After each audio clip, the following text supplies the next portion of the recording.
Continuamos con el tercer estudio del mensaje La larga despedida, basado en Hechos, capítulo 20, versículo 29.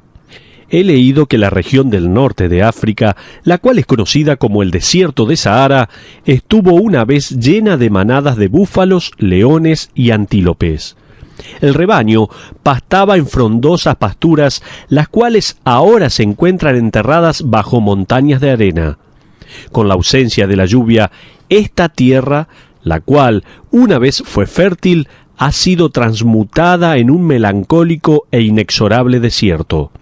Me resultó interesante que las arenas del desierto de Sahara nunca quedan satisfechas. Se mueven constantemente hacia el sur, demandando más y más al continente africano.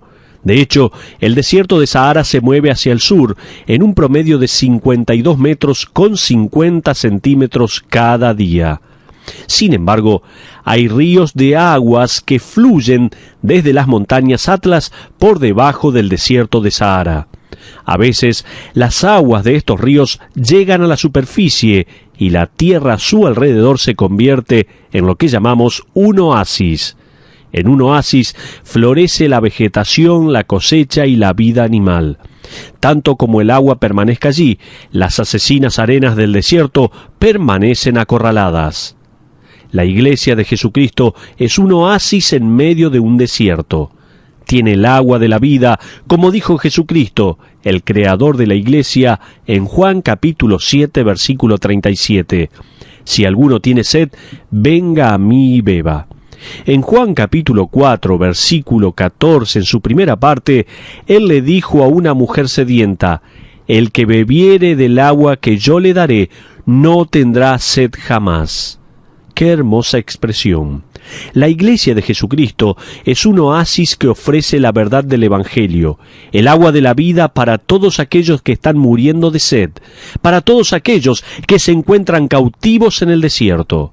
Pero el desierto nunca queda satisfecho. Espera como un bandido para robar dentro de la iglesia y hacerla desaparecer. ¿Qué es lo que mantendrá a la iglesia lejos del peligro? ¿Qué es lo que mantendrá al rebaño pastando seguramente en un oasis fértil lejos del peligro? Vamos a hacer un pequeño repaso. Quisiera llevar su atención otra vez al capítulo 20 del libro de la acción o de los hechos, en donde se nos da la respuesta. La respuesta se encuentra en la descripción del trabajo del liderazgo de la Iglesia. Hablamos sobre el rol del pastorado, protección, liderazgo, guía y cuidado del rebaño en nuestro último estudio. Observamos que había 3 términos para el oficio del líder de la iglesia utilizado en el capítulo 20, y todos ellos se referían al mismo hombre o al mismo oficio. Hablamos de 3 términos para los líderes de la iglesia. Primero, presbíteros o ancianos, se relaciona a la responsabilidad del trabajo. Es un término que probablemente se originó en la sinagoga judía para referirse a los hombres sabios y ancianos. Pablo se refiere a estos hombres como a los presbíteros en el versículo 17. Luego observamos el término griego episcopos. Esta palabra se relaciona al rol de los ancianos quienes son responsables de dirigir al rebaño. Y notamos desde el versículo 28 que la ordenación de los ancianos a la posición de supervisores u obispos era la labor del Espíritu Santo. ¿Recuerda? Mucho antes de que el cuerpo reconociera a estos hombres, quienes estaban calificados y tenían dones para liderar, el Espíritu Santo había dado dones, había llenado de energía y había preparado a estos líderes. Finalmente, observamos el objetivo de la labor, visto en el tercer término poimenos, el cual se traduce como pastor. Es una palabra que se refiere al rol del oficio. Podrías traducir literalmente poimenos para significar alimentador. Es la misma palabra griega que nos da nuestra palabra pastura y denota claramente el aspecto de liderazgo en todo lo que hacen los ancianos. Ellos son pastores y deben actuar como pastores que guardan, protegen, guían y con mayor importancia supervisan que el rebaño esté bien alimentado. Ellos no están para entretener al rebaño, están para equipar al rebaño para poder vivir. Una vez admitidos dichos ancianos, como a mí mismo, quienes principalmente predicamos y enseñamos la palabra, podemos seguramente hacer el proceso de aprendizaje un poco más interesante. Uno de los profesores en mi seminario solía desafiarnos como futuros predicadores diciendo: «Caballeros, es un pecado para ustedes ser aburridos». Si eso es cierto, entonces los predicadores pecan semanalmente. La semana pasada alguien me envió a mi casilla de email la historia de un niño pequeño que se acercó al pastor después de la reunión de la tarde y le dijo: «Pastor, cuando sea grande y consiga un trabajo, le voy a dar algo de dinero». «¿Por qué? Seguro que eso es algo bueno», dijo el pastor sonriendo. «Pero, ¿por qué quieres hacer eso?» «Porque», respondió el niño, «mi papá dice que usted es el predicador más pobre que él ha escuchado en su vida». Todavía me estoy preguntando por qué me enviaron esa historia a mí. Pero bueno, sigamos adelante con nuestro estudio. ¿Qué es lo que el pastor, anciano, obispo debe hacer? Bueno, Pablo les dijo a los ancianos de Éfeso y a cada generación después de ellos exactamente lo que debían hacer. Observarás en el versículo 28, en su primera parte, que él declara enfáticamente: «Mirad por vosotros». Le dijo a los guardianes del rebaño que primero miren por ellos mismos. Muchos líderes de iglesias han sido adormecidos en un dormitar espiritual, o peor aún, han sido adormecidos por la mediocridad. Baines Avner solía decir: «El demonio le permitirá a un predicador preparar un sermón si esto lo alejará de prepararse a sí mismo». Lo mismo es cierto para cada maestro de escuela dominical, para cada líder de grupo, para el director de un ministerio, así como para el pastor, anciano u obispo. Pueden involucrarse tanto en las necesidades físicas y espirituales de los demás, en el cuidado de los demás, en los pecados de los demás, que su propia vida y caminar espiritual se ven ignorados. Se vuelven distantes del jefe de los pastores, al que ellos mismos están intentando llevar a otros. Ancianos, mirad por vosotros. Ahora miremos más del versículo 28. Dice: «Por tanto, mirad por vosotros y por todo el rebaño en que el Espíritu Santo os ha puesto por obispos, para apacentar la iglesia del Señor, la cual Él ganó por su propia sangre». No solo les dijo a los guardianes del rebaño que miren por ellos mismos, sino también mirad por vosotros y luego mirad por todo el rebaño. Pablo, ¿por qué la urgencia? ¿Por qué la advertencia? El versículo 29 nos dice: «Porque yo sé que después de mi partida entrarán en medio de vosotros lobos rapaces que no perdonarán al rebaño». Entonces, Pablo, ¿adivinas que están viniendo? Lo sé. Pablo, ¿tienes alguna idea precisa de que los lobos podrían venir? Lo sé, dice el apóstol Pablo. Hay una advertencia aquí de destructores desde afuera. Los destructores están viniendo. Los predadores de afuera están buscando meterse. Jesucristo ya les había advertido a sus discípulos sobre los lobos que vendrían con pieles de oveja, como está registrado en Mateo capítulo 7, versículo 15. Él les advirtió reiteradamente a los suyos sobre la falsa enseñanza de sus días.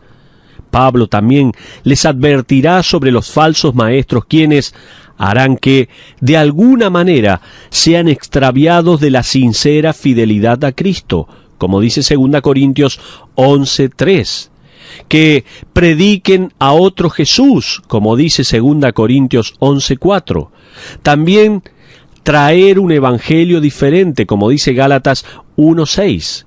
Y Pablo dice sobre estos falsos maestros, quienes buscan invadir la iglesia, en Gálatas capítulo 1, versículo 9, que sea anatema. Desde el primer siglo, los detestables lobos, falsos maestros, permanecían preparados acechando en las puertas de la iglesia.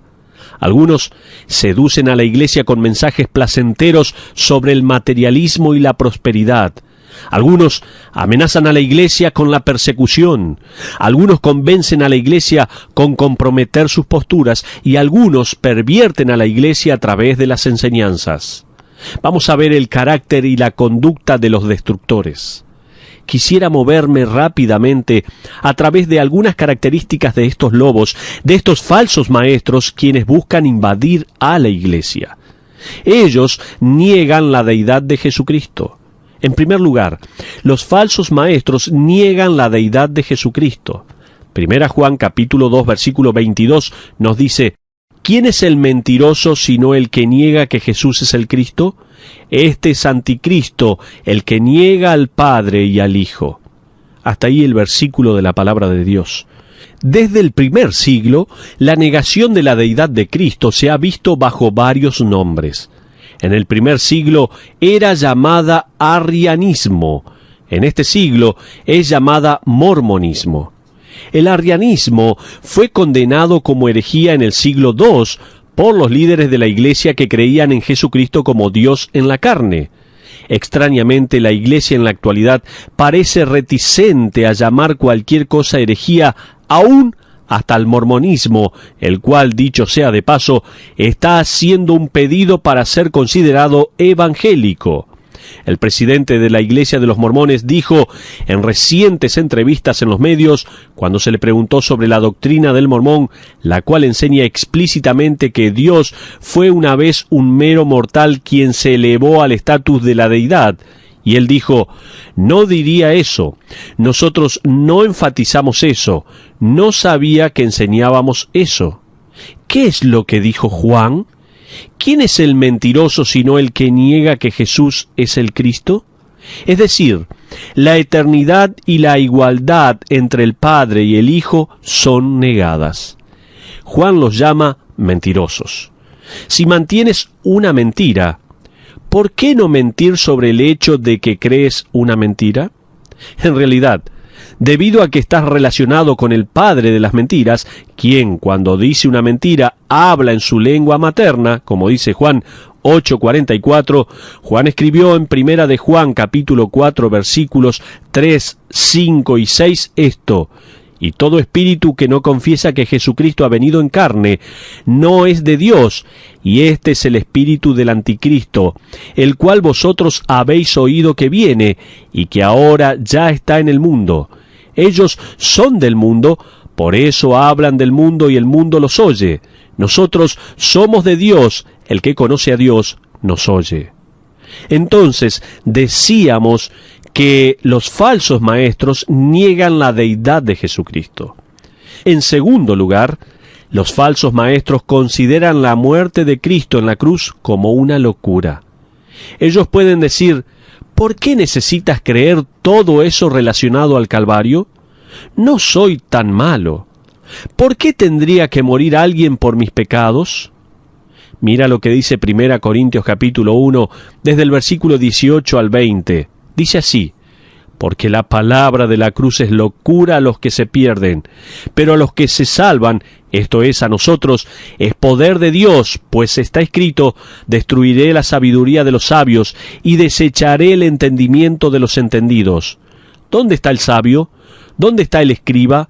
¿Dónde está el disputador de este siglo? ¿No ha enloquecido Dios la sabiduría del mundo? Hasta ahí la porción de la palabra de Dios. Un miembro de nuestra congregación sacó un artículo de un periódico unos meses atrás y me lo entregó. Decía así: 5 años atrás, el movimiento de una nueva imagen feminista explotó dentro de la escena religiosa de los americanos con una conferencia. Los participantes cantaban alabanzas a la diosa Sofía en vez de cantarle a Cristo. Ellas se dirigían a sus deidades como Madre Dios, Madre Tierra o vientre de la creación. Una oradora, quien era una profesora del Seminario Teológico Unión, Dolores Williams, anunció: no creo que necesitemos una teología de redención.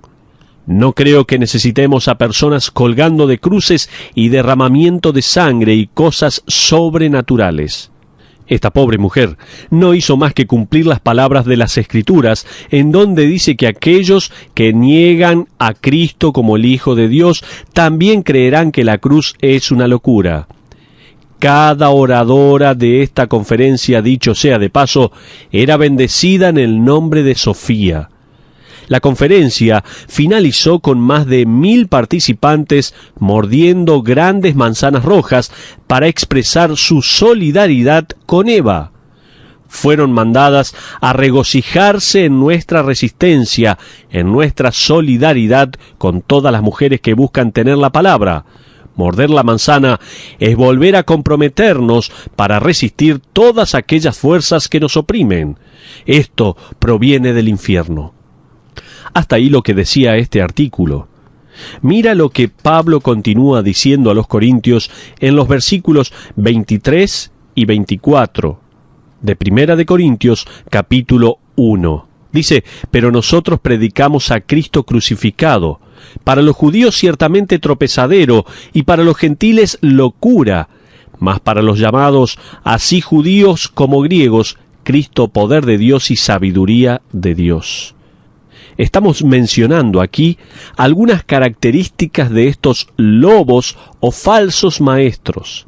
Dijimos, en primer lugar, que estos falsos maestros niegan la deidad de Jesucristo. En segundo lugar, los falsos maestros consideran la muerte de Cristo en la cruz como una locura. En tercer lugar, los falsos maestros suprimen la verdad de la creación y crean sus propias especulaciones. Romanos capítulo 1, desde el versículo 20 al versículo 25 nos dice así. La palabra de Dios menciona esto. Porque las cosas invisibles de Él, su eterno poder y deidad, se hacen claramente visibles desde la creación del mundo, siendo entendidas por medio de las cosas hechas, de modo que no tienen excusa.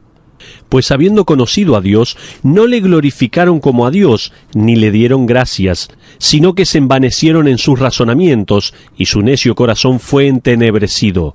Profesando ser sabios, se hicieron necios, y cambiaron la gloria del Dios incorruptible en semejanza de imagen de hombre corruptible, de aves, de cuadrúpedos y de reptiles. Por lo cual también Dios los entregó a la inmundicia en las concupiscencias de sus corazones, de modo que deshonraron entre sí sus propios cuerpos, ya que cambiaron la verdad de Dios por la mentira, honrando y dando culto a las criaturas antes que al Creador, el cual es bendito por los siglos. Hasta ahí la porción de la palabra de Dios. Estamos viendo a través de la palabra de Dios cuáles son las características de estos hombres, estos falsos maestros, estos lobos. Dijimos que niegan la deidad de Jesucristo. En segundo lugar, dijimos que para ellos la muerte de Cristo en la cruz era una locura. En tercer lugar, estábamos mencionando que estos falsos maestros suprimen la verdad de la creación y crean sus propias especulaciones. En cuarto lugar, los falsos maestros cambiaron la gracia de Dios por la lascivia, por el libertinaje. Judas, versículo 4 dice, porque algunos hombres han entrado encubiertamente, los que desde antes habían sido destinados para esta condenación, hombres impíos que convierten en libertinaje la gracia de nuestro Dios. En otras palabras, estos son los falsos maestros que Judas descubrirá más adelante, pero él comienza diciéndonos que estos maestros cambiaron la gracia de Dios en una excusa para pecar. Esta gracia de Dios ha sido pervertida en desobediencia. William Barclay escribió esto. Estos hombres creyeron que debido a que la gracia de Dios es lo suficientemente extensa como para cubrir cualquier pecado, un hombre puede pecar a su antojo. De cualquier manera será perdonado. Mientras más peque, mayor será la gracia. Entonces, ¿para qué preocuparnos sobre el pecado? La gracia se encargará de eso. Por lo tanto, la gracia ha sido pervertida en la justificación del pecado. Hasta ahí lo que decía William Barclay. Permítanme bajar esto a lo que vivimos día a día. Sinceramente, damas y caballeros, considero que la amenaza del libertinaje ha reemplazado largamente a la amenaza del legalismo. Una generación atrás, lo que se debía hacer y lo que no era la definición de un cristianismo maduro, y eso perdió el rumbo. Una generación atrás, estándares de la vestimenta y de conducta eran requeridos si realmente eras espiritual, y eso no estaba bien. Sin embargo, hoy en día ninguna distinción de modestia o de prudencia es la marca de una sincera espiritualidad. ¿Por qué alguien tendría que preocuparse sobre cómo se tendría que vestir un cristiano? Y eso tampoco está bien. La Iglesia parece mecerse entre el legalismo y el libertinaje. Por lo tanto, no puedes hacer nada o puedes hacerlo todo. Y la Iglesia, la cual en estos días está colgando alrededor del libertinaje más que del legalismo, ha silenciado convenientemente a cualquiera que se preocupa sobre esto llamándolo un hermano débil. Si quieres probar lo que estoy diciendo, solo intenta decirle a alguien que estás preocupado sobre algo que ellos han hecho. Escojamos a un tema como ver una película devastadora, por ejemplo Titanic. ¿Qué es lo que pensaría un cristiano normal si alguien viene hacia él y le dice: escucha, somos cristianos y estoy realmente preocupado sobre la disminución de tu sensibilidad para pecar al ir a ver esta película en particular? Quizás respondan: ¿de qué planeta vienes? ¿Qué hay de malo con Titanic? Tú respondes: de lo que leí, la película incluye cosas profanas y desnudos. Y la historia gira en torno a la inmoralidad de dos jóvenes. Sabes que la Biblia no llama a eso una historia de amor, lo llama fornicación y manda al creyente a correr de la presencia de la misma. Ellos dirían: tenemos un legalista aquí.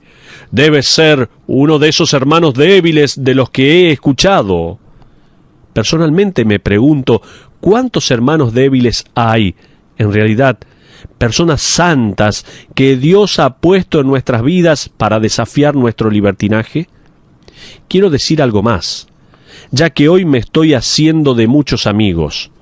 Me pregunto, ¿cuántos padres están dormidos en la rueda en lugar de estar animando activamente a sus esposas y a sus hijas en el tema de la modestia? ¡Hey, papá! Si no has tenido largas decisiones con tu hija sobre la manera en que ella llama la atención por la manera en que se viste, y porque ella no debería usar dichas prendas con las que ella está intentando salir de la casa, entonces estás dormitando o simplemente no te importa. Nunca olvidaré a Chuck Swindoll hace varios años atrás gritando prácticamente su mensaje. Él estaba diciendo: hombres, despiértense ante la manera en que se están vistiendo sus esposas y sus hijas. ¡Despiértense! Eso no es legalismo, eso es pastoreo. Ahora bien, mi hija mayor tiene 10 años, por lo tanto, la gran parte de la lucha está enfrente de mí. Ella vino la semana pasada luego de haber estado fuera cortando el césped en la calle y dijo: papi, mientras estaba cortando el césped, algunos chicos pasaron en un auto con las ventanas bajas y me silbaron. El problema fue que a ella le encantó. Le dije: escucha, cuando los muchachos pasen en los autos y te silben, tírale algo a las ventanas. Ese no fue verdaderamente un consejo bíblico, pero creo que podría funcionar. En quinto lugar, los falsos maestros son irresponsables con los demás. Judas, versículos 7 y 8 nos dice así: como Sodoma y Gomorra y las ciudades vecinas, las cuales de la misma manera que aquellos, habiendo fornicado e ido en pos de vicios contra naturaleza, fueron puestas por ejemplo, sufriendo el castigo del fuego eterno.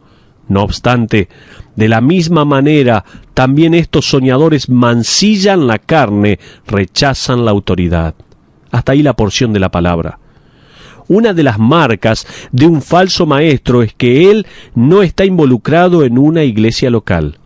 No es responsable ante un cuerpo de creyentes, ante un cuerpo de pastores. Él ha creado su propia iglesia, su propia religión, y propaga su propia religión a través de la televisión, de la radio y por muchos otros medios para ganar audiencia. Ellos son irresponsables. Sexto lugar, ellos magnifican la autoridad personal. La próxima frase en el versículo 8 de Judas dice: rechazan la autoridad y blasfeman de las potestades superiores. Es decir, ellos sostienen ser más grandes y más poderosos que la voz de autoridad sobre las majestades angelicales. Suena emocionante, suena alentador, pero estos falsos maestros carecen de un respeto apropiado del terror del enemigo de la Iglesia. Los movimientos en la actualidad están ocupados echando fuera a Satanás y a los demonios, como si lo que ellos dicen tuviese un poder inherente. Me imagino que uno de los primeros predicadores de los tiempos modernos en hacer esto fue un hombre llamado Bill Sunday, quien tenía una escasa teología, pero era un orador emocionante en los tiempos de los 1900. Él impactaría a su audiencia hablando con el demonio, como si el demonio estuviese en el escenario. Sunday lo echaría fuera, se burlaría de él y finalmente lo condenaría al infierno. Con frecuencia actuaría una lucha con el demonio, en la cual Bill Sunday, por supuesto, siempre ganaría. Sin embargo, el problema fue que Bill Sunday no ganó. Al final de su ministerio, las personas habían dejado de ir a escuchar su predicación. Eso era en parte porque todos sus hijos eran alcohólicos y en parte porque fue acusado de malgastar más de $1 millón, los cuales fueron generados con sus cruzadas. Ahora bien, no estoy diciendo que Bill Sunday fuese un falso maestro, pero estoy recordando nuestra fascinación actual por la provocación verbal para con los demonios, con la expulsión de Satanás y esta característica de los falsos maestros para magnificar su autoridad. Judas escribe en los versículos 9 y 10 esto: pero cuando el arcángel Miguel contendía con el diablo, disputando con él por el cuerpo de Moisés, no se atrevió a proferir juicio de maldición contra él, sino que dijo: el Señor te reprenda. Pero estos blasfeman de cuantas cosas no conocen. Ahí está el pasaje. ¿Te das cuenta? Último. 7. Una característica más. Los falsos maestros encuentran fallas en la iglesia y crean sus propios seguidores. Judas, versículo 16 dice: estos son murmuradores querellosos que andan según sus propios deseos, cuya boca habla cosas infladas, adulando a las personas para sacar provecho. Finalmente, los falsos maestros quieren que las personas los sigan. Por lo tanto, ellos desacreditan a la iglesia, acusan a los pastores, encuentran fallas. Según Judas, ¿por qué era esto? Era para sacar provecho. Pablo escribió a la iglesia de Colosas en el capítulo 2, versículo 8. Mirad que nadie os engañe por medio de filosofías y huecas sutilezas. La palabra engañe es de una palabra original utilizada para secuestrar a alguien. De hecho, Pablo dice: fíjense que ningún filósofo o engañador los secuestre de la tierra de luz y los lleve a la tierra de la oscuridad. Pero vayamos a nuestra conclusión. Necesitamos detenernos ahora y en nuestra próxima charla les compartiré la segunda parte de este mensaje. Quizás estén pensando: parece que la iglesia no tiene opción. Parecen haber tantos enemigos, tantos engañadores, tantos en contra de la iglesia. ¿Qué se supone que hagamos? Ante todo, recuerden que Dios compró a su iglesia. Finalmente, Dios construyó su iglesia. Dios tiene a hombres con dones para dirigir su iglesia. Dios mora en la iglesia. Dios alcanzó a la iglesia con su propia sangre y Él prometió a la iglesia que el Espíritu Santo moraría en ella. Él prometió que, aun cuando las puertas del infierno Él prometió que aun cuando las puertas del infierno montaran una increíble ofensiva que se ha llevado a cabo durante aproximadamente 20 siglos, la Iglesia no sería derrotada, como dice Mateo 16:18. Existe una antigua leyenda sobre Leonides, un general espartaco quien estaba defendiendo a Grecia contra los persas. En una batalla los persas estaban sobrepasando en número a los griegos 10-1. Uno de los generales vino a Leonidas y le dijo: «General, los persas nos sobrepasan tanto en cantidad que cuando ellos disparan sus flechas hacia el cielo, éstas oscurecen el cielo. ¿Qué se supone que debemos hacer?». El general Leonides respondió: «Pelearemos en las sombras». Y de la misma manera, nosotros también ganaremos. Como un oasis rodeado por el peligro, expectante e invasor desierto del error, continuaremos mirando al jefe de los pastores para estudiar la palabra, a fin de ser cautelosos, críticos y cuidadosos en nuestra manera de pensar. Y finalmente, como un cuerpo de creyentes y como individuos, así como este oasis sostiene las aguas de vida, ofrezcamos estas aguas del Evangelio de vida a las personas sedientas, quienes buscan librarse del desierto del pecado. Que Dios nos ayude, nos dé su sabiduría, su fortaleza, para seguir predicando la maravillosa palabra de Dios. Les espero en nuestro próximo estudio de Sabiduría para el Corazón. Que Dios les bendiga.